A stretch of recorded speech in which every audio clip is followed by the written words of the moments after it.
Palaka. Dami oh. Dadak ko yun do. Daming swerte kasi silang pagkain dito. Oh.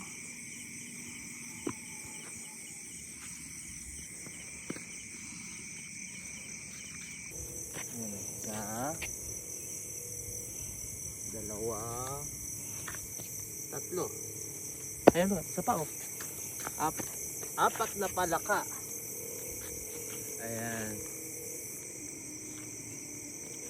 Oh. Wow, tamang-tama, may ulam na tayo. Okay.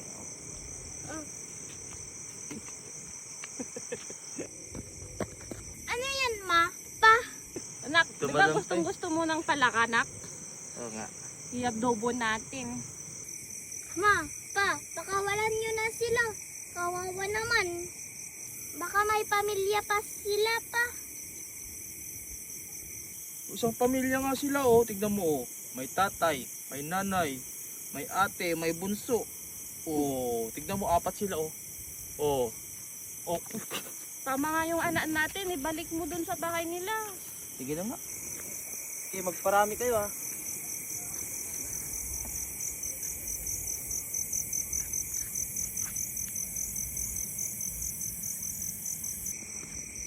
Yan, pa. Tama yung ginawa mo. Oh. Ang laki oh. Yan kaya yung father nila.